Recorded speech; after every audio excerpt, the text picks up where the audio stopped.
Vadodara railway station પાસેથી અજાણ્યા ઈસમની decompose body મળી આવતા પોલીસ દ્વારા તપાસ હાથ ધરવામાં આવી હતી। વડોદરા રેલવે સ્ટેશનની હદમાં રેલવેની ગોદી આવેલી છે। આ ગોદીમાં રેલવેમાં આવતા અનાજની બોરીઓ રાખવામાં આવે છે। જો કે આ જગ્યાએ અજાણ્યા પુરુષની ડીકમ્પોઝ બોડી મળી આવી હતી। આ બનાવની જાણ રેલવે પોલીસ તથા આરપીએફને તથા તેમનો સ્ટાફ ઘટના સ્થળે આવી પહોંચ્યો હતો।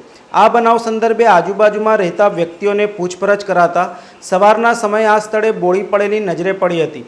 આ બનાવ સંદર્ભે રેલવે પોલીસ દ્વારા અજાણ્યા વ્યક્તિના મૃતદેહને પીએમ માટે એસએચજી હોસ્પિટલ લાવી કાયદેસરની કાર્યવાહી હાથ ધરાઈ હતી। હવે આ જે યાર્ડ વિસ્તારના સ્ટેશન માસ્તર મારફતે અમને જાણ થઈ છે। અત્યારે જે ડેડ બોડી છે એ કોઈ ભિખારી માણસ હોય એવું હાલમાં તો લાગે છે, કેમ કે જે એના કપડાં પહેરેલા છે અને ચપ્પલ જે જગ્યા પરથી દેખીએ છીએ અમે જોઈએ છીએ એ જનરલ ઓબ્ઝર્વેશન ઉપરથી એવું લાગે છે કોઈ ભિખારી ટાઈપનો હોય અથવા તો વ્યસન કરવાવાળો વ્યક્તિ પણ હોઈ શકે।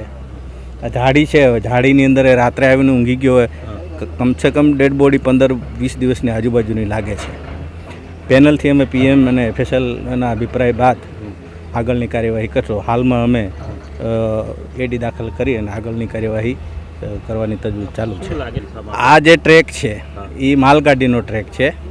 અહીંયા માલગાડી સિવાય આ ટ્રેક ઉપર કોઈ બીજી પેસેન્જર વ્હીકલ આવતું નથી હોતું, એટલે એવી કોઈ શક્યતા હાલ પૂરતી જણાતી નથી। તેમ છતાં અમે એ દિશામાં પણ તપાસ કરશું। એની જે ખોપડીનો ભાગ જોતા કોઈ ઇન્જરી, દેખીતી ઇન્જરી અત્યારે દેખાતી નથી, જેથી એવું કહી ન શકાય કે મારામારી અથવા કોઈ મારીને કે બીજી રીતે ફેંકી દીધો હોય એવું હાલમાં જણાતું નથી। પુરુષની લાશ જણાય છે હાલમાં તો, કેમ કે એના છે એ હાડકાં જ દેખાય છે। 40 થી 50 વર્ષની ઉંમર હોઈ શકે। એક્ઝેક્ટ જે છે એ મેડિકલ ટીમ આવે અને એ નક્કી કરીને આપણને કહેશે કે એની કેટલી મદદ લેવાશે।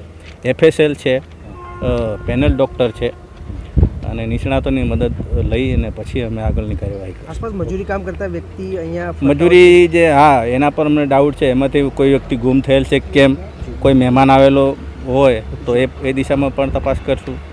કોઈ વ્યક્તિ એમના પડાવમાંથી કોઈ ગુમ થયો હોય એની પણ અમે તપાસ કરશું।